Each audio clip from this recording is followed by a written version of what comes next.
திருக்குறள் தெள்ளமுதம் என்கின்ற நூலை எழுதி இன்று வெளியிட்டு ஓர் எழுத்தாளராக புத்துணர்வு பெற்றிருக்கின்ற மதிப்பிற்குரிய நூலாசிரியர் திருமதி NS பிரேமா அவர்களே, எழுத்தாளர் ஒருவர் தன்னுடைய நூலில் காணிக்கையாக யாரை போடலாம் என்று யோசித்து கடைசியாக இந்த நூலை நான் என் மனைவிக்கு காணிக்கையாக்குகிறேன், ஏனென்றால் அவர் இல்லாமல் இருந்திருந்தால் இன்னும் ஓராண்டு முன்பாகவே வந்திருக்கும் என்று எழுதினார். ஆனால் திரு கஜேந்திரன் அவர்கள் அப்படி செய்யாமல் அவருக்கு ஊக்கமளித்து இந்த நூலை எழுத உதவி இந்த நூல் இன்று சிறப்பாக வந்திருக்கிறது. நகராட்சி நிர்வாகத்துறையில் நான் 1.5 ஆண்டுகள் பணியாற்றி இருக்கிறேன். என் வாழ்க்கையின் வசந்த காலங்களில் ஒன்றாக நான் கருதுகிற பணி அது. தமிழ்நாட்டில் இருக்கின்ற நகராட்சிகளில் பாதிக்கும் மேல் நான் கள ஆய்வு செய்து பல்வேறு பணிகளை பார்வையிட்டு மகிழ்ந்த தருணமாக அது இருக்கிறது. அந்த நேரத்தில் திருமதி பிரேமா அவர்களும் நகராட்சி துறையில் பணியாற்றியவர் என்பதை நான் இங்கே குறிப்பிட விரும்புகிறேன். எழுத்தாளரை பொறுத்தவரை அவர் தொடக்கத்தில் ஆசிரியர் பணியை மேற்கொண்டவர். விவசாய குடும்பத்திலே பிறந்தாலும் படிப்பை தன்னுடைய துடிப்பாக கருதி அந்த குடும்பத்தில் முதன் முறையாக நிறைகலை பட்டம் பெற்றவர் திருமதி NS பிரேமா. ஆசிரியராக பணியை தொடங்கி அரசு பணியாக பணியை தொடர்ந்தவர். தலைமைச் செயலகத்தில் உதவி பிரிவு அலுவலராக தன்னுடைய பணியை தொடங்கி பின்பு படிப்படியாக நகராட்சிகளில் ஆணையர்களாக பணியாற்றி இறுதியாக திருச்சி மாநகராட்சியின் ஆணையராக பணியாற்றி ஓய்வு பெற்றவர். அவருடைய பணிக்காலத்தில் நிறைய நற்பணிகளை ஆற்றியிருக்கிறார். ஆரணி நகராட்சியிலே பணியாற்றுகின்ற போது கடைகளின் வாடகையை உயர்த்திய போது தமிழ்நாட்டில் முதலாக அவற்றை வசூலித்து கட்டிய பெருமை அவருக்கு உண்டு. தமிழ்நாடு அரசு சொத்து வரியை உயர்த்திய போது சிவகாசியில் 100க்கு 100 அதை வசூல் செய்து தமிழ்நாட்டின் முதல் நகராட்சி என்ற பெருமையை பெற்றவரும் அவர். மவுலிவாக்கத்திலே ஒரு கட்டடம் இடிந்த போது பேரிடர் பணிகளை ஆற்றி விருது பெற்றிருக்கின்றார். தேனியிலே பணியாற்றுகிற போது புதரில் கிடந்த ஒரு குழந்தையை காப்பாற்றி உரிய முறையில் அதை ஒப்படைத்து மனநிறைவு பெற்றவர் அவர். காஞ்சிபுரத்திலே வெள்ளம் ஏற்பட்ட போது அரும்பணி ஆற்றி பல உயிர்களை காப்பாற்றி நிவாரணப் பணிகளை செய்து பாராட்டு பெற்றவர். மேலூரிலே முழுமையாக நவீன இயற்கை அழைப்பு அறைகளை கட்டியதால் விருது பெற்றிருக்கின்றார், ஹட்கோவினுடைய விருது. இப்படி எண்ணற்ற விருதுகளை பெற்று அவர் நகராட்சிகளிலும் மாநகராட்சியிலும் அரும்பணி ஆற்றியிருந்தாலும் அவருடைய இதயத்திலே இலக்கியம் படிக்கிற காலத்திலிருந்தே இருந்திருக்கிறது. பள்ளிகளிலும் கல்லூரிகளிலும் அவர் பல பேச்சு போட்டிகளிலும் கட்டுரை போட்டிகளிலும் கலந்து கொண்டு பரிசுகளை பெற்றிருக்கின்றார். மனவாடுவாக இருந்தாலும் மனம் நாடுவது தமிழாக இருந்திருக்கிறது.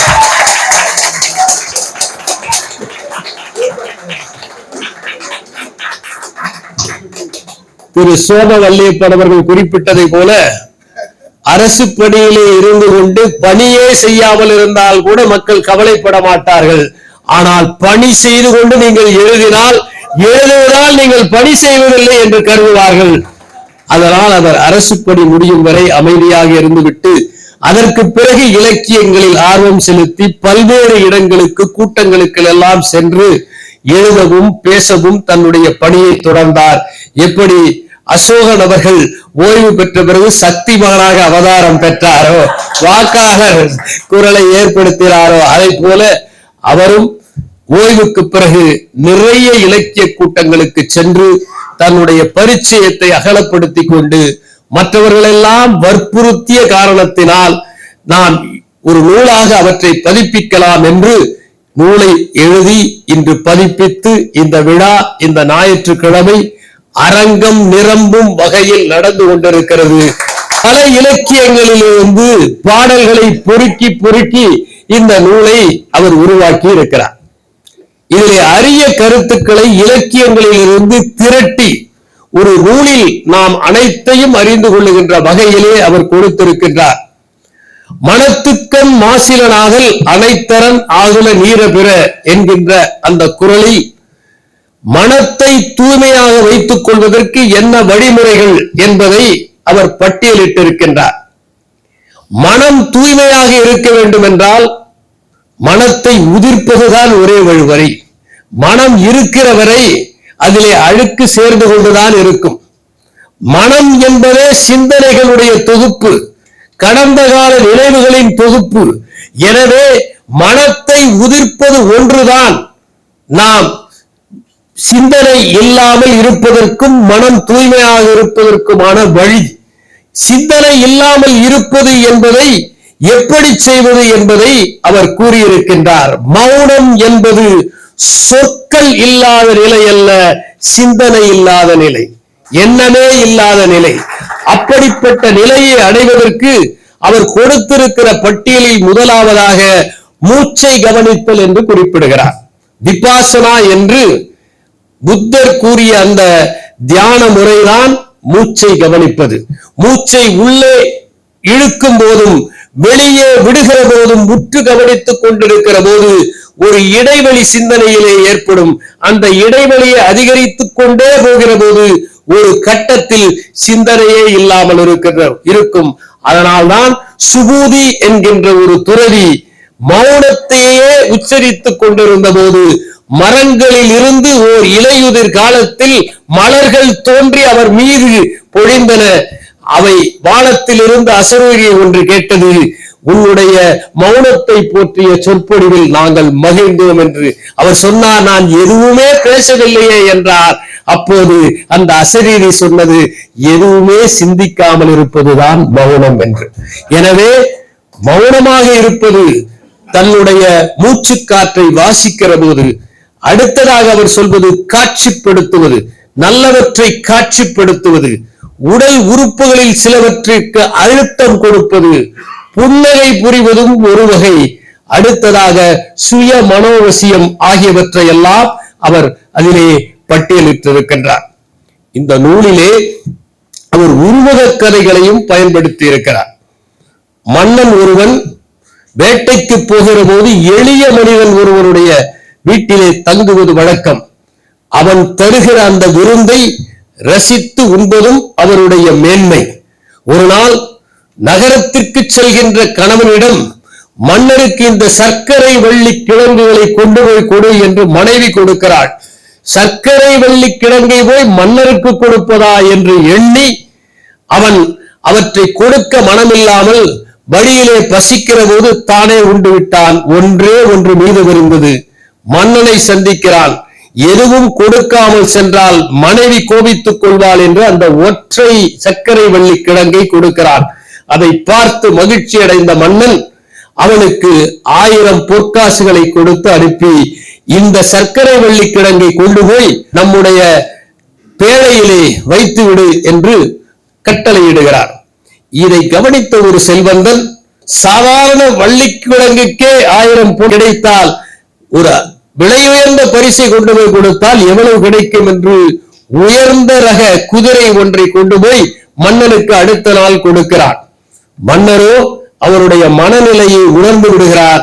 எனவே அந்த குதிரையை வாங்கி கொண்டு அந்த சர்க்கரை வள்ளி கிழங்கை கொண்டு வர சொல்லி அவனுக்கு கொடுத்து விடுகிறார் என்கின்ற கதையை எழுதியிருக்கிறார். அடுத்ததாக அவர் கண்டனன் கற்பினுக்கணியை கண்களால் என்கின்ற கம்பருடைய பாடலை மேற்கோள் காட்டுகிறார். அனுமனை சொல்லின் செல்வர் என்று அழைப்பதற்கு இந்த பாடல் ஒன்றே போதும் என்று நான் கருதுகிறேன். ஒருவன் தேர்வு எழுதுகிறான், தேர்விலே அவன் வெற்றி பெறுகிறான். அவன் வெற்றி பெற்ற செய்தியை வேறு யாராவது ஒருவர் அவனிடம் ஓடி வந்து சொல்கிற போது, நீ எழுதிய தேர்வில் வெற்றி பெற்று விட்டாய் என்று சொல்லுகிற வரை கூட அவனுக்கு காத்திருக்க முடியாது. முதலில் வெற்றி என்று சொல்வான், பிறகு தேர்வில் என்று சொல்வான், இன்று முடிவு வெளியானது என்று சொல்வான். எனவே நான் சீதையை கண்டுவிட்டேன் என்று சொல்லும் வரை கூட ராமனால் காத்திருக்க முடியாது என்று கண்டனன். எப்படி கண்டாய்? கற்பிணுக்கணியை, அவள் அப்படியேதான் இருக்கிறாள்.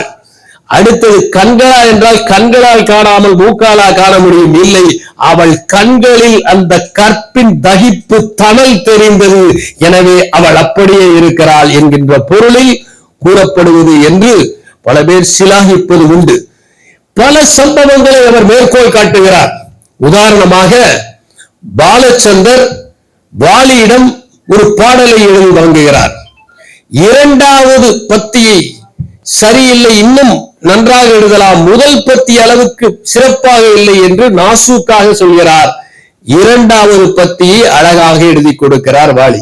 இப்போது இரண்டாவது பல்லவி நன்றாக இருக்கிறது, முதல் இதை விட இது நன்றாக இருப்பதால் முதலாவதையும் மாற்றி கொடுத்தால் நன்றாக இருக்கும் என்று சொல்லி பாடலையே எழுதி மறுமுறை எழுதி நாசுக்காக வாங்கி விடுகிறார் பாலச்சந்தர். அப்போது வாலி சொல்லுகிறார், இதிலே பிள்ளையார் சொல்லி ஒன்றைத்தான் நீங்கள் மாற்ற சொல்லவில்லை என்று. வாலியே பல முறை பேசியிருக்கிறார். தன்னுடைய வாழ்க்கையில் மிகப்பெரிய மாற்றத்தை ஏற்படுத்தி மனம் தொய்வுற்ற போது தற்கொலைக்கு போக வேண்டாம் என்று தடுத்தது ஒரு பாடல், மயக்கமா கலக்கமா என்கின்ற பாடல் என்று. அதனால்தான் கண்ணதாசனை பற்றி பொய்க்கால் குதிரையிலே வாலி எழுதுகிற போது காட்டுக்குள் தேனீக்கள் கூட்டுக்குள் வைத்ததை பாட்டுக்குள் வைத்தவன் நீ என்று பாடியிருப்பார். அந்த பாடலை பற்றி பிரேமா அவர்கள் எழுதுகிற போது, ஒரு பேச்சு ஒருவரை உற்சாகப்படுத்தலாம், தொய்வுறச் செய்யலாம், தோல்வியுறச் செய்யலாம், தற்கொலை செய்யக்கூட தூண்டலாம் என்கிற கருத்தை பதிவு செய்திருக்கிறார். கிரேக்கத்திலே ஒரு ஞானி இருந்தார். அவர் பலரையும் பார்த்து வாழ்க்கை என்பது வீண், வாழ்வதால் எந்த பயனும் இல்லை, தற்கொலை செய்து கொள்வதுதான் சிறந்தது என்று சொல்லி எண்ணற்றோரை தற்கொலைக்கு தூண்டினார். அப்போது ஒருவர் கேட்டார், எல்லோரையும் தற்கொலைக்கு தூண்டுகிறீர்களே, நீங்கள் ஏன் தற்கொலை செய்து கொள்ளவில்லை என்று. அவர் சொன்னார், நானே இறந்து விட்டால் தற்கொலைக்கு யார் தூண்டுவார், அதனால்தான் நான் உயிரோடு இருக்கிறேன் என்று சொன்னார். அதை போலவே மென்ஷியஸ் என்கின்ற சீன அறிஞரிடம் ஒருவர் கேட்டார், வாழ்க்கை ஒன்றுமே இல்லையே, நாம் இறந்து விடலாமா? அதற்கு மென்ஷியஸ் சொன்னார், வாழ்க்கை ஒன்றுமில்லை என்பது உண்மைதான், அதே நேரத்தில் நாம் அந்த வாழ்க்கையை எடுத்துக் கொள்வதற்கும் உரிமை இல்லை, வாழ்கிறவரை வாழ்வோம் என்று. ஏனென்றால் கிரேக்கத்தை பொறுத்தவரை பலவிதமான அறிஞர்கள் இருந்தார்கள். உதாரணத்துக்காக அழுகிற ஞானி என்று ஒருவர் இருந்தார், ஹிராக்லெட்டஸ் என்று. சீனத்திலே லாவோட்சுவை பற்றி இங்கே திரு சோம வள்ளியப்படவர்கள் குறிப்பிட்டார்கள். லாவோட்சு பிறக்கிற போதே வயதானவராக பிறந்ததாக ஒரு ஐதீகம். அதற்கு பொருள் சிறு வயதிலேயே ஞானம் பெற்றவராக இருந்தார் என்பதுதான் அதனுடைய பொருள். இப்படி நாம் பலவற்றை பார்க்கிற போது நம்பிக்கையூட்டுகிற எழுத்துகள் தான் மனிதனை எழுந்து நம்முடைய இதய கீதம் சொன்னதை போல எழுச்சி பெற வைக்கும் என்பதை நாம் கருத்தில் கொள்ள வேண்டும். பேச்சுகளையும் அவர் வகைப்படுத்தி இருக்கிறார். நகைச்சுவை பேச்சு, நம்பிக்கை பேச்சு, அரசியல் பேச்சு, கொள்கை பேச்சு என்று பிரித்திருக்கிறார். அரசியலில் கொள்கை இல்லை என்று சொல்கிறாரா என்று தெரியவில்லை. வர்த்தகர்களுக்கான பேச்சு, சமூக விழிப்புணர்வுக்கான பேச்சு, சமய பேச்சு, மத நல்லிணக்க பேச்சு, சமாதான பேச்சு என்று அவர் பிரித்திருக்கிறார். இன்னும் சில பேச்சுகளும் இருக்கின்றன. இரங்கல் உரை, ஒருவர் இறக்கிற போது இரங்கல் உரை தெரிவித்தால் அப்போது கைத்தட்டக்கூடாது என்பது மரபு. வால்டரிடம் வந்து கேட்டார்கள், ஒருவர் இறந்து விட்டாரே, அவரை பற்றி என்ன நினைக்கிறீர்கள்? அவர் மகா ஞானி, அறிவாளி, அற்புதமானவர், பெருந்தன்மை உள்ளவர் என்று சொல்லிவிட்டு இதெல்லாம் அவர் இறந்திருந்தால் தான் பொருந்தும் என்று சொன்னார், உயிரோடு இருந்தால் பொருந்தாது என்று. அடுத்ததாக பிரிவு உபச்சார விழா. ஒரு பிரிவு உபச்சார பேச்சு எப்படி இருக்க வேண்டும் என்பதற்கு இலக்கியத்திலே ஒரு எடுத்துக்காட்டை நாம் சொல்ல வேண்டும் என்றால் அதற்கு உதாரணமாக திகழ்வது கம்பராமாயணத்திலே வாலி பேசுகிற அந்த பேச்சுத்தான். அவ்வளவு அற்புதமாக வாலியினுடைய உரை இருக்கும். இறுதி சொற்பொழிவு, ஒரு மனிதனை நீ இறுதியாக ஒரு சொற்பொழிவு ஆற்றப் போகிறாய். என்ன ஆற்றப் போகிறாய்? இந்த உலகத்திலே இத்தனை நாட்கள் வாழ்ந்து விட்டாய், அதிலே என்ன சாதித்திருக்கிறாய் என்பதை பேசி பார்க்கலாம் என்று கேட்டால் பல பேருக்கு பேசுவதற்கு எதுவுமே இருக்காது. அதனால்தான் லாஸ்ட் லெக்சர் என்கின்ற ஒரு புத்தகத்தை ராண்டி பாஷ் என்பவர் எழுதி வெளியிட்டிருக்கிறார். அந்த புத்தகத்தினுடைய சிறப்பு, 2006ஆம் ஆண்டு அவருக்கு புற்றுநோய் வந்துவிட்டது. பான்கிரியாஸ் என்கின்ற அந்த சுரப்பியில் வருகிறது. 2007ஆம் ஆண்டு அது நுரையீரலுக்கும் பரவுகிறது. அப்போது அவர் பணிபுரிந்த கார்னகி மெலான் பல்கலைக்கழகத்தில் வழக்கமாக எல்லோரையும் இறுதி சொற்பொழிவு என்று ஒன்றை ஆற்றச் சொல்லுவார்கள். அந்த இறுதி சொற்பொழிவு என்பது இங்கிருந்து நாம் எங்கே செல்ல வேண்டும் என்பதற்கான படிக்கட்டுகளை காட்டக்கூடிய சொற்பொழிவு. அவர் அந்த உரையை ஆற்றுகிற போது உண்மையிலேயே அவருக்கு இறுதி சொற்பொழிவு. எனவே இறுதி சொற்பொழிவு என்று ஒன்று இருந்தால் எப்படி ஆற்றப் போகிறோம்? பாராட்டு சொற்பொழிவு, ஒருவரை பாராட்டுவது என்பது பன்னீர் தெளிப்பதை போல இருக்க வேண்டுமே தவிர பருவமழையை போல குளிப்பாட்டுவதாக இருக்கக்கூடாது. வழிகாட்டுகிற உரை, வாழ்த்துரை, இலக்கிய உரை, அறிவியல் உரை, ஆற்றுப்படுத்துகிற உரை என்று பல உரைகள் உண்டு. தொகுப்புரைகளும் உண்டு. தமிழ்த்தாய் வாழ்த்து 50 வினாடிகள் என்றால் அதை பற்றி இவர்கள் தொகுத்து கொடுப்பது 2 நிமிடங்கள் இருக்கும். தொகுப்புரை என்பது மற்ற உரைகளை விட நீளமாக அமைவது உண்டு. இறுதியாக புத்தக வெளியீட்டு விழா உரை, அது என்னவென்றால் புத்தகத்தை பற்றியே பேசாமல் இருப்பதுதான் புத்தக வெளியீட்டு விழா. அதுதான் பல இடங்களில் நிகழ்ந்து கொண்டிருக்கிறது. பாரதிதாசன் எப்படி திருக்குறளால் தாக்கத்தை பெற்றார் என்பதையும் எழுதியிருக்கிறார். புறந்தூய்மை நீரானமையும் அகந்தூய்மை வாய்மையார் காணப்படும் என்கின்ற திருக்குறளை பற்றி பாரதிதாசன் எழுதிய போது, தூய்மை சேரடா தம்பி, வாய்மையாலும் ஒழுக்கத்தாலும் அகந்தூய்மை உண்டாகும் என்று எழுதியிருக்கிறார். அதை போலவே திருவள்ளுவர் வலியார் முன் தன்னை நினைக்க தான் தன்னின் மெலியார் மேல் செல்லும் இடத்து என்கின்ற திருக்குறளில் நாம் வலியவர்கள் முன்பு சென்றால் எப்படி நடந்து கொள்வோம் என்பதை உணர்ந்து மெலியார்கள் முன்பு நாம் கோபப்படாமல் நடந்து கொள்ள வேண்டும் என்கின்ற கருத்தை பாரதிதாசன் குறிப்பிடுகிறார். அரசு அலுவலகங்களை பொறுத்தவரை இந்த உயர்ந்த இடத்திலே இருக்கிற அரசு அலுவலகங்களில் குளிர்சாதன பெட்டியை கூடுதலாக வைத்து விடுவார்கள். ஏனென்றால் அதிகாரத்திற்கு நடுங்காவிட்டாலும் குளிருக்காவது நடுங்கட்டுமே என்கிற காரணத்தினால்தான் பாரதிதாசன் இவ்வாறு திருக்குறளின் பல கருத்துக்களை பயன்படுத்தி இருக்கிறார் என்பதை குறிப்பிடுகிறார். அடுத்ததாக திருவள்ளுவர் ஈகை, பகுத்துண்டல், ஒப்புரவு என்கின்ற 3 விதமாக மக்களுக்கு நாம் தொண்டாற்ற வேண்டும் என்பதை கூறியிருக்கிறார் என்பதை தெளிவுபடுத்துகிறார். இந்த 3 பதங்களையும் நாம் பார்க்க வேண்டும். ஈகை என்றால் நம்மை உயர்ந்த இடத்திலே வைத்துக் கொண்டு தருவது.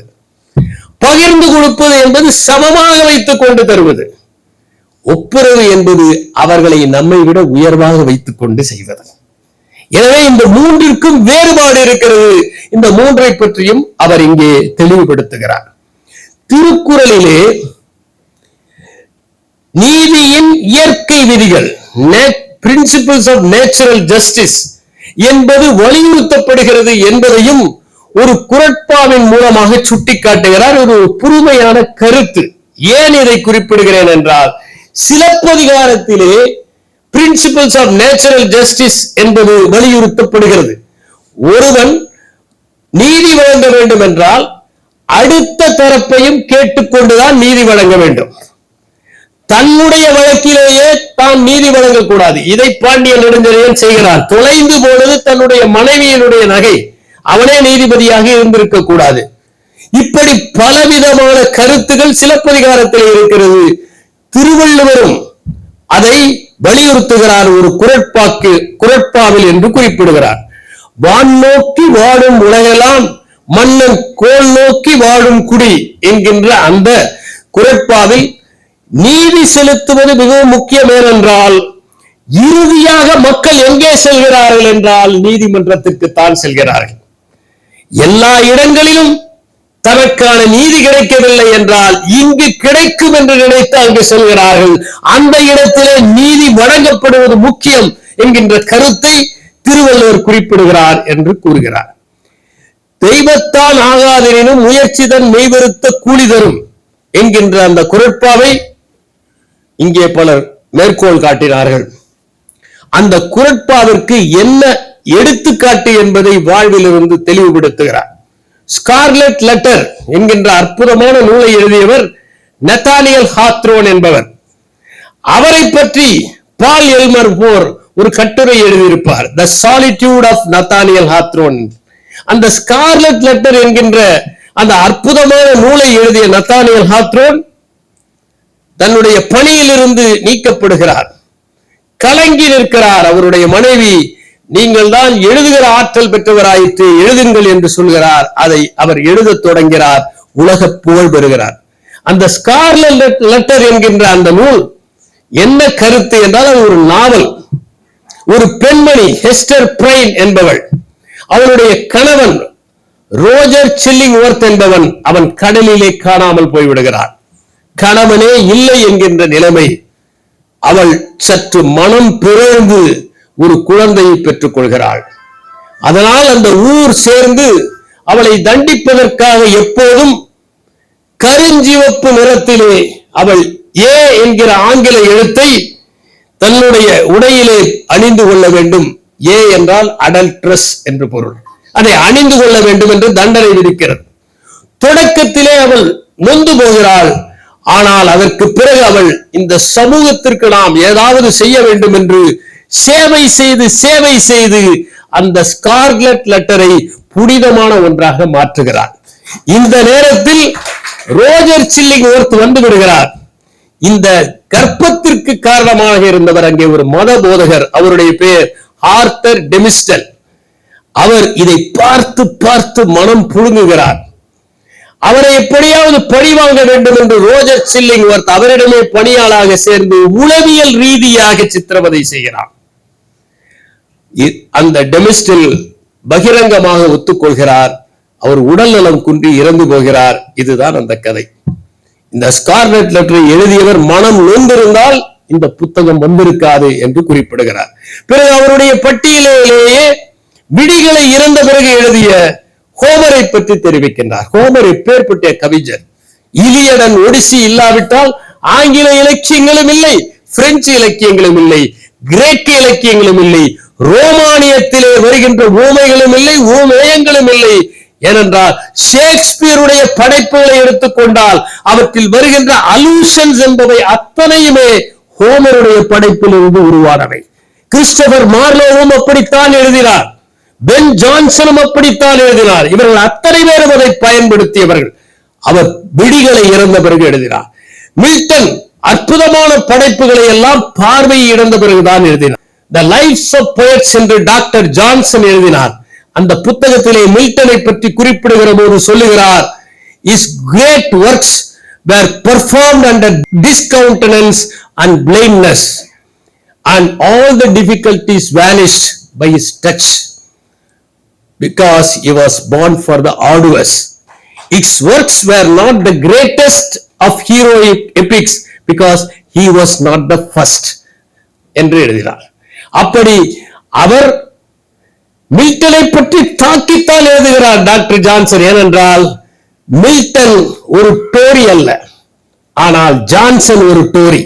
அதனால் அவர் தாக்கி எழுதுகிறார். அதே நேரத்தில் இறுதியாக மில்டனுடைய மகத்துவத்தை ஒத்துக்கொள்கிறார். அவருடைய விழிகள் போன பிறகுதான் அவர் பாரடைஸ் லாஸ்டை எழுதுகிறார். விழிகள் போனதுதான் பாரடைஸ் லாஸ்ட். அப்படி அவர் எழுதுகிறார். அதை போலவே அவர் ஹெலன் கெல்லரை பற்றி எழுதியிருக்கிறார். ஆனி சுலிவன் என்கின்ற அந்த பெண்மணி தான் ஹெலன் கெல்லர் என்கின்ற அந்த குறும்புக்கார சிறுவியை நெறிப்படுத்தி அவரிடம் இருந்த மகத்துவத்தை வெளியே கொண்டு வந்தவர். ஆபிரகாம் லிங்கன், எடிசன் போன்றவர்களை பற்றியும் முயற்சியால் அவர்கள் எப்படி வெற்றி பெற்றார்கள் என்பதை வெளிப்படுத்துகிற விதமாக அவர் எழுதியிருக்கிறார். கம்பராமாயணம், சிலப்பதிகாரம் போன்ற பல நூல்களிலும் திருக்குறளின் கருத்துகள் விரவி இருக்கின்றன என்பதை தெரியப்படுத்துகிறார். முகம் என்பது உணர்ச்சிகளுடைய போர்க்களம். சில நேரங்களில் நட்பாக சிலர் கை கொடுக்குவார்கள், ஆனால் அவர்கள் முகத்திலே பொறாமை தெரியும். ஏனென்றால் நாம் பேசுவது கூட பொய்யாக இருக்கலாம், முகம் உணர்த்துவது பொய்யாக இருக்காது. அதனால்தான் நாம் முகத்தை பற்றி கூறுகிற போது அகத்தின் அழகு முகத்தில் தெரியும் என்கிறோம். திருவள்ளுவர் அடுத்தது காட்டும் பளிங்கு போல் முகம் கடுத்தது காட்டும் என்று தெளிவுபடுத்துகிறார்.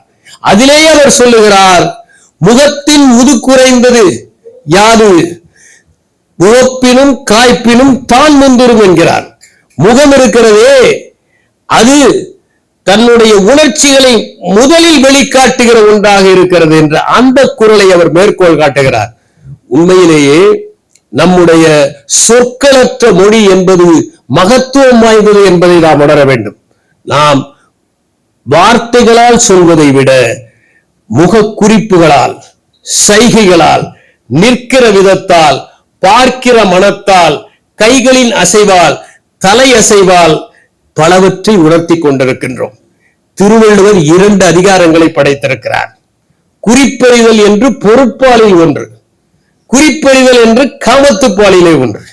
குறிப்பறிதல் என்று பொருட்பாலிலே சொல்வது, நீ மற்றவனோடு பழகுகிற போது அவன் வல்லவனா தீயவனா அல்லது நயவஞ்சகத்தோடு வந்திருக்கிறானா என்பதை அவருடைய முகக்குறிப்புகளை பார்த்து அறிய வேண்டும். யார் ஒருவர் முகக்குறிப்புகளை பார்த்து ஒருவனை எடைபோட கற்று வைத்திருக்கிறானோ அவனை அருகிலேயே வைத்துக் கொள்ள வேண்டும் என்று குறிப்பிடுகிறார். இது பொருட்பாலுக்கு. காமத்துப்பாலிலே அவர் சொல்லுகிறார், கண்ணோடு கண்ணினை நோக்கின் வாய்ச்சொற்கள் என்ன பயனும் இல்லை என்று. கண்ணை பற்றி அவர் சிலாகித்து பேசுகிறார். ஏனென்றால் அன்பை முதலில் வெளிப்படுத்துவது கண்தான். கண்களில் இருந்து வெளிப்படுகிற கருணையோ பரிவோ நேசமோ முக்கியம் என்பதை திருவள்ளுவர் தெரிந்து வைத்திருப்பதால் உறவுகளுக்கு அடிப்படையாக இருப்பது கண்கள் தான் என்று கூறுகிறார். அதைத்தான் கவிஞர்கள் எழுதினார்கள். விண்ணை நான் பார்க்கும் போது மண்ணை நீ பார்க்கிறாயே என்று. எனவே உன்னை பார்க்கிற போது மண்ணை பார்க்கிறாய், விண்ணை நான் பார்க்கிற போது என்னை பார்க்கிறாய் என்று கவிஞர் கண்ணதாசன் எழுதியதற்கு காரணம் இந்த திருக்குறள் தான். எனவே விழிகளின் முக்கியத்துவத்தை பற்றியும் அவர் எழுதியிருக்கிறார். இந்த நூலிலே இதுவரை நான் வாசிக்காத ஒரு கருத்தை உணர முடிந்தது. பாரதியார் தன்னுடைய பத்திரிகைகளுக்கு பணத்திற்கு ஏற்றவாறு விலையை நிர்ணயித்தார் என்று எழுதியிருக்கிறார். அரசினருக்கு 50 ரூபாய், ஜமீன்தாரர்களுக்கு 30 ரூபாய், 30 ரூபாய்க்கு மேல் வருமானம் இருப்பவர்களுக்கு 15 ரூபாய், எளிய மக்களுக்கு 5 ரூபாய் என்று விலையை நிர்ணயித்தார் என்று அவர் எழுதியிருக்கிறார். இது ஒரு புதிய செய்தி. அதே போன்று இளங்கோவடிகளை பற்றி கூறுகிற போது அவர் எப்படி இருத்தலை போற்றினார். தமிழ் இலக்கியமே இருத்தலை போற்றியதுதான். இந்த பக்தி இலக்கியங்கள் வருவதற்கு முன்னால் தமிழ் இலக்கியவாதிகள் அனைவரும் இருத்தலைத்தான் போற்றிக் கொண்டிருந்தார்கள். நீங்கள் சங்க இலக்கியங்களை படியுங்கள், அவற்றில் இருப்பவை எல்லாம் இருத்தலை பற்றிய குறிப்புகள். குறிஞ்சிப்பாட்டிலே 99 மலர்கள் இருக்கின்றன. அந்த 99 மலர்களும் கற்பனை மலர்கள் அல்ல. அவற்றை படத்தோடு உலக தமிழ் செம்மொழி மாநாட்டு மலரில் வெளியிட்டார்கள். எல்லாவற்றிற்கும் தாவர பெயரும் இருக்கிறது. புகைப்படங்களோடு வெளியிட்டார்கள். இன்று ஒரு தாவரையில் படித்தவரை அழைத்தால் கூட 99 மலர்களின் பெயரை வரிசையாக சொல்ல முடியுமா என்று தெரியாது. அப்படி இயற்கையை நேசித்தவர்கள் அவர்கள் இளங்கோவடிகள். அதனால்தான் மழையை போற்றினார், ஞாயிறை போற்றினார், திங்களை போற்றினார் என்பதை நாம் புரிந்து கொள்ள வேண்டும். அந்த கருத்தையும் அவர் தெளிவுபடுத்துகிறார். நட்பின் மேன்மையை பற்றி சொல்லுகிறார். திருவள்ளுவர் நட்புக்காக 50 குறட்பாக்களை எழுதியிருக்கிறார். கூடா நட்பை பற்றி சொல்லுகிறார். யார் நண்பர்கள் என்று ஆராய வேண்டும் என்று சொல்லுகிறார். தீ நட்பை பற்றியும் சொல்லுகிறார். அதிலே ஒரு அற்புதமான குறளை அவர் சொல்லுகிறார். நீங்கள் நிறைய பேரை தெரிந்து வைத்திருக்கலாம், ஆனால் 4-5 பேர் தான் உங்களுடைய நண்பர்களாக இருக்க முடியும். யாராவது ஒருவர் எனக்கு 100 பேரை நண்பர்களாக வைத்திருக்கிறேன் என்றால் அவருக்கு ஒருவர் கூட நண்பர் இல்லை என்பது பொருள். ஏனென்றால் உண்மையிலேயே ஒருவர் நம்முடைய நண்பராக இருந்தால் அவர் நாம் அழுகிற போது அழுகிறவர்கள் அல்ல, அழுகை வராமல் காப்பாற்றுபவர்கள் என்பதை உணர வேண்டும். அவர் ஒரு குறட்பாவை மேற்கோள் காட்டுகிறார். ஆய்ந்தாய்ந்து கொல்லாதான் கேண்மை கடைமுறை தான் சாந்துயரம் தரும். ஆராயாமல் ஒரு நட்பு வைத்து விட்டால் அது மிகப்பெரிய தீமையிலே கொண்டு போய் விடும் என்கின்ற திருக்குறளையும் மேற்கோள் காட்டுகிறார். இப்படி பல இலக்கியங்களில் இருந்து திருக்குறள் சார்ந்த கருத்துக்களை எல்லாம் எடுத்து மிக நேர்த்தியாக இதை வடிவமைத்து முதல் நூலாக இருந்தாலும் எந்த இடத்திலும் செயற்கையாக எதையும் சேர்க்காமல் ஒரு சிறந்த தச்சு வேலை செய்பவர்கள் அற்புதமாக ஒரு தச்சு சாமானை செய்வதைப் போல ஒரு சிற்பி எந்த பாகமும் துருத்தி கொண்டு இல்லாமல் அந்த சிற்பத்தை செதுக்குவதைப் போலவும் ஓர் ஓவியன் ஓவியத்தை வரைகிற போது அதிலே எந்த இடமும் தூக்கலாக இல்லாமல் வரைவதைப் போலவும் இந்த நூலை வடிவமைத்து அவர் வெளியிட்டிருக்கிறார். திருக்குறளில் இருந்து அவர் தொடங்கி இருக்கிறார். எனவே இனி அவர் திருக்குறளை சார்ந்ததை எழுதிவிட்டதனால் தன்னுடைய வாழ்க்கையில் தான் சந்தித்த அனுபவங்களை, தன்னுடைய சொந்த அனுபவங்களை, தனக்கு நேர்ந்த பல்வேறு விதமான அற்புதமான தருணங்களை, தான் சந்தித்த மனிதர்களை பற்றிய குறிப்புகளை வருகிற நூல்களில் எல்லாம் எழுத வேண்டும் என்று நான் கேட்டுக்கொள்கிறேன். நாங்கள் 8ஆம் உலக தமிழ் மாநாட்டின் போது மத்திய அரசிற்கு ஒரு கடிதத்தை எழுதினோம். தமிழை செம்மொழியாக அறிவிக்க வேண்டும் என்று ஒரு கோரிக்கையை தமிழ்நாடு அரசின் சார்பாக அனுப்பி வைத்தோம். மாநாடு தொடங்குகிற நாள் 1995ஆம் ஆண்டு ஜனவரி முதல் நாள். நாங்கள் 31ஆம் தேதி கடைசியாக தலைமைச் செயலகத்தை விட்டு வெளியேறுகிற போது ஒரு கடிதம் வந்தது. எந்த மொழியையும் நாங்கள் செம்மொழியாக அறிவிக்கின்ற வழக்கம் இல்லை என்று வந்தது. ஆனால் தமிழ்நாட்டில் இருந்த தமிழறிஞர்கள் தொடர்ந்து கொடுத்த அழுத்தத்தால் தமிழ் மொழி செம்மொழியாக அறிவிக்கப்பட்டது. கதவை திறந்து வைக்கிற போது காற்று மட்டும் வருவதில்லை, சில நேரங்களில் கொசுக்களும் வருவதை போல வேறு சில செம்மொழிகள் இல்லாதவையும் அவற்றோடு சேர்ந்து கொண்டன என்பதை நாம் அறிவோம். திருக்குறளை தேசிய நூலாக ஆக்க வேண்டும் என்கின்ற கோரிக்கை தமிழ் அறிஞர்களிடமிருந்து பல நாட்களாக வந்து கொண்டிருக்கிறது. ஆனால் எந்த நூலையும் தேசிய நூலாக நாங்கள் அறிவிப்பதில்லை என்கின்ற அந்த விளக்கமும் வந்து கொண்டிருக்கிறது. திருக்குறளை தேசிய நூலாக அறிவிப்பதன் அவசியத்தை இந்த மன்றத்தில் நாம் ஓரிரு நிமிடங்கள் சிந்திப்பது நல்லது என்று கருதுகிறேன். இந்தியாவை பொறுத்தவரை நிர்வாகம், ஆட்சி முறை போன்றவற்றை அதிகமாக எழுதிய நூல்கள் 3. ஒன்று அர்த்த சாஸ்திரம். அர்த்த சாஸ்திரத்தை எழுதியவர் கௌட்டில்யர். கௌட்டில்யர் வேறு, சாணக்கியர் வேறு என்கின்ற கருத்து இப்போது தொடர்ந்து வந்து கொண்டிருக்கிறது.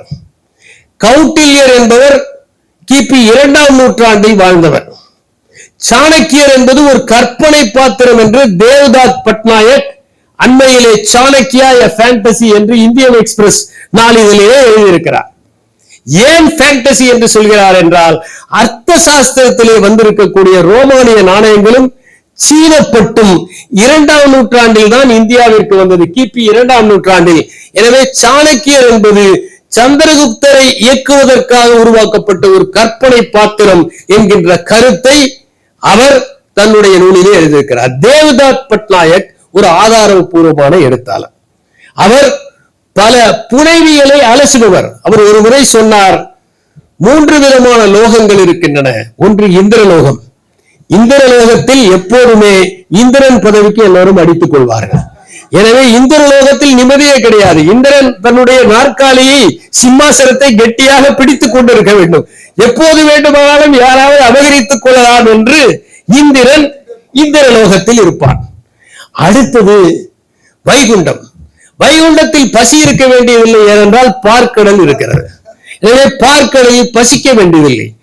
ஆனால் கைலாசம் என்பது என்னவென்றால், அங்கே எருது இருக்கிறது, பக்கத்திலேயே அம்பிகை சிங்கத்தின் மீது அமர்ந்திருக்கிறார். முருகனுடைய வாகனம் மயில், பிள்ளையாருடைய வாகனம் எலி, அதே நேரத்தில் சிவனுடைய கழுத்தில் பாம்பு. மயில் பாம்பை ஒன்றும் செய்வதில்லை, பாம்பு எலியை ஒன்றும் செய்வதில்லை. எனவே பசியே இல்லாத இடம்தான் சொர்க்கம், எனவே அது கைலாசமாக இருக்கும் என்று குறிப்பிடுகிறார். அந்த தேவ்தத் பட்நாயக் தான் சாணக்கியா எ ஃபேண்டசி என்ற அண்மையிலே ஒரு 6-7 மாதங்களுக்கு முன்னால் இந்தியன் எக்ஸ்பிரஸிலே எழுதியிருக்கிறார். நீங்கள் அர்த்த சாஸ்திரத்தை படித்தால் அது இன்று நம்ம இருக்கக்கூடிய டிஸ்ட்ரிக்ட் ஆபீஸ் மேனுவல் மாதிரியான ஒரு புத்தகம். அதிலே எப்படி மன்னர் இயங்க வேண்டும் என்கின்ற சில கருத்துக்கள் எல்லாம் கொடுக்கப்பட்டிருக்கின்றன. அந்த அர்த்த சாஸ்திரத்திலேயே எழுதிய கௌட்டில்யர் சொல்லுகிறார், இதற்கு முன் இருந்த அர்த்த சாஸ்திரங்களுக்கு நான் நன்றி கடன் பட்டிருக்கிறேன். எனவே அவற்றின் தொடர்ச்சி, அவற்றுடைய அபிவிருத்தி தான் அர்த்த சாஸ்திரம். அடுத்ததாக நாரத ஸ்மிருதி என்பது அது சட்டம், நீதி பரிபாலிக்கும் முறை ஆகியவற்றை பற்றி பேசுகிறது. மூன்றாவதாக சுக்கிர நீதி என்று, சுக்கிர நீதியிலே நடைமுறை ஞானம், நிர்வாக நெறிமுறைகள், அரசு எப்படி இயங்க வேண்டும் என்கின்ற கோட்பாடுகள், எப்படி நீதி பரிபாலனம் செய்ய வேண்டும், சட்டம் ஆகியவற்றை பற்றிய தெளிவுரைகள் வழங்கப்படுகிறது. அந்த சுக்கிர நீதியில் தான் எழுத்துப்பூர்வமாக ஒரு உத்தரவு கொடுக்காத வரை நீ செயல்படுத்தாதே என்பது இருக்கிறது. ஆனால் திருக்குறள் இவற்றை எல்லாம் தாண்டிய ஒரு நூல். ஏனென்றால் திருக்குறள் அனைவருக்கும் பொருந்தக்கூடிய ஒரு நூல். அது சாதி மதங்களை தாண்டியது. பொதுமறை என்று சொன்னால் அது எல்லா நாடுகளுக்கும் பொருந்துவது, எல்லா மதங்களுக்கும் பொருந்துவது என்பது மட்டுமல்ல, எல்லா வயதினருக்கும் பொருந்துவது. அதுதான். ஏனென்றால் சின்ன குழந்தைகளும் அகர முதல எழுத்தை அவர்கள் அளவில் புரிந்து கொள்கிறார்கள். முனைவர் பட்டத்தில் ஆய்வு செய்கிறவர்களும் அவர்கள் அளவில் அதை விரித்து பார்க்கிறார்கள். எனவே அனைத்து வயதினருக்கும் பொதுவான ஒன்றாக இருக்கிறது. அது சுருங்க கூறிய ஒன்றாக இருக்கிறது, சுருங்க கூறி விளங்க வைக்கின்ற ஒன்றாக. உலகம் முழுவதும் இருக்க வேண்டிய மனித தன்மையை பற்றி பேசுகிறது திருக்குறள். அர்த்த சாஸ்திரத்தை வைத்துக் கொண்டு இன்று நாம் நிர்வாகம் நடத்த முடியாது. ஆனால் திருக்குறளை வைத்துக் கொண்டு நிர்வாகம் நடத்தலாம். ஏனென்றால் அது காலத்தை விஞ்சியது. திருக்குறள் நிர்வாகத்தை பற்றி பேசுகிறது. நான் ஷேக்ஸ்பியரை பற்றியும் திருவள்ளுவரை பற்றியும் ஒப்பிட்டு ஒரு ஆய்வு செய்தேன். ஷேக்ஸ்பியர் அஸ் மேனேஜ்மெண்ட் குரு என்று ஒரு புத்தகம் வந்திருக்கிறது. ஆனால் ஷேக்ஸ்பியர் சொல்வதை எல்லாம் இவர்கள் பூடகமாக எடுத்து விளக்கம் சொல்லுகிறார்கள். நேரடியாக திருவள்ளுவர் நிர்வாகத்தை பற்றி பேசுகிறார். எனவே நிர்வாகத்தை பற்றி பேசுகிறது. உலக அங்கீகாரம் பெற்றதாக இருக்கிறது, இலக்கிய தரமும் வாய்ந்தது. ஏனென்றால் திருக்குறளிலே இருக்கிற காமத்துப்பால் சங்க இலக்கியங்களை விஞ்சிய இலக்கிய நயத்தோடு திகழ்கிறது. அது கற்பிக்கக்கூடியதாகவும் இருக்கிறது, அனைத்தையும் உள்ளடக்கிய ஒன்றாக இருக்கிறது. திருக்குறளை எடுத்துக்கொண்டால் காலத்தை விஞ்சி அது சிந்தித்தது. தான் வாழ்ந்த நூற்றாண்டை மீறி திருவள்ளுவர் சிந்தித்ததனால் தான் அவர் உழவர்களை சமூக அடுக்கிலே மேலே வைத்தார். மற்றவர்கள் வைத்ததற்கும் உழுபவர்களை சமூகத்தின் உயர்ந்த இடத்திலே வைப்பதற்குமான கழக குரலாக திருக்குறள் இருந்திருக்கிறது. ஒரு புரட்சியான கருத்தை அவர் முன்வைத்திருக்கிறார். அதை போலவே பிறன்மனை நோக்காத பேராண்மை வேண்டும் என்று அந்த காலத்திலேயே எழுதியவர் திருவள்ளுவர் என்பதை பார்க்க வேண்டும். திருக்குறளில் நீங்கள் பொருட்பாலை எடுத்து பார்த்தால் அதிலே அதிகார பகிர்வு, டெலிகேஷன், எம்பத்தட்டிக் மேனேஜ்மெண்ட், கண்ணோட்டம், அதிலே எப்படி நாம் ஒரு செயலை சரியாக செய்ய வேண்டும் என்பதற்கான பல உத்திகளை அவர் தெளிவுபடுத்தியிருக்கிறார். இதனை இவன் முடிக்கும் என்று சொல்வது அதிகார பகிர்வுக்கான ஒன்று. தன்வழியும் மாற்றான் வழியும் என்று சொல்வது நான் ஸ்வாட் அனாலிசிஸ் என்று சொல்லக்கூடிய நிர்வாக நெறியை கொண்டது. அதை போலவே கண்ணோட்டம் என்று சொல்லக்கூடியது கருமம் சிதையாமல் கண்ணோட வேண்டும் என்பதை தெளிவுபடுத்துகிறது. மவுண்டன் அண்ட் பிளாக் கிரிட் என்கின்ற ஒன்றை மேலாண்மையிலே பயன்படுத்துவார். சில மேலாளர்கள் தன்னுடைய பணியாளர்களுக்கு முக்கியத்துவம் தருவார்கள், பணியை கோட்டை விடுவார்கள். சிலர் பணியை நெருக்கி பிடிப்பார்கள், பணியாளர்களுடைய நலனை கவனத்திலே எடுத்துக் கொள்ள மாட்டார்கள். இரண்டையும் சீர்தூக்குபவர்கள் தான் சிறந்த மேலாளர்கள் என்பதைத்தான் இந்த கருமம் சிதையாமல் கண்ணோட வல்லார் என்று திருவள்ளுவர் தெளிவுபடுத்துகிறார். இப்படி அதை போலவே ஒரு சமூகம் சிறக்க வேண்டும் என்றால் அதிலே ஒழுக்கமும் இருக்க வேண்டும், கட்டுப்பாடும் இருக்க வேண்டும், சட்டமும் இருக்க வேண்டும். யார் ஒருவர் கட்டுப்பாடோடு இருக்கிறார்களோ அவர்கள் சட்டத்தை பற்றி கவலைப்படாமல் காலத்தை தாண்டி தூய்மையாக வாழ்பவர்கள். ஆனால் ஒழுக்கம் என்பது சமூகம் சார்ந்ததாக இருக்கிறது. அதே நேரத்தில் சட்டம் சார்ந்து வாழ்பவர்களும் இருக்கிறார்கள். அவர்கள் சமூகத்தை கூட விட்டு விடுவார்கள், சட்டம் தண்டித்து விடுமோ என்று பயப்படுவார்கள். மூன்றை குறித்தும் திருவள்ளுவர் பேசுகிறார். இப்படி பலவற்றை உள்ளடக்கிய ஒன்றாக திருக்குறள் திகழ்கிறது. உலகத்திலேயே தலை சிறந்த நூல்களாக நாம் சொல்ல வேண்டும் என்றால், நான் ஏற்கனவே கூறிய ஹிராக்லேட்டஸ் எழுதிய துளிகள் 300 சிறு சிறு வாக்கியங்கள் அமைந்த நூல். அதில்தான் ஒரு மனிதன் ஒரே நதியில் 2 முறை இறங்க முடியாது என்கின்ற அற்புதமான வாசகம் வருகிறது. ஆனால் அது வாழ்க்கையை பற்றி பேசுகிறது.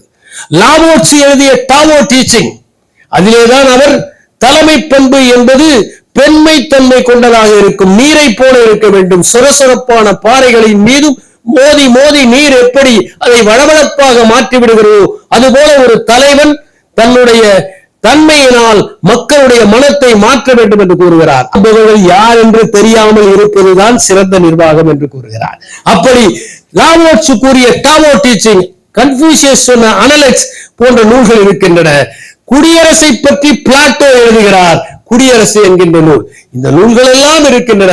ஆனா வாழ்க்கையின் சகல அம்சங்களையும், அன்பை பற்றி, அறத்தை பற்றி, காதலை பற்றி, நீதியை பற்றி, ஒப்புரவை பற்றி, அறத்தை பற்றி, பொருளை பற்றி பேசுகிற ஒரே நூல் திருக்குறள். எனவே நாம் அனைவரும் முயல்வோம், என்றாவது ஒரு நாள் திருக்குறள் தேசிய நூலாக அறிவிக்கப்படும் என்று கூறி விடைபெறுகிறேன். லைக் பண்ணுங்க, ஷேர் பண்ணுங்க, சப்ஸ்கிரைப் பண்ணுங்க, மறக்காம அந்த பெல் பட்டனை கொஞ்சம் அழுத்துங்க.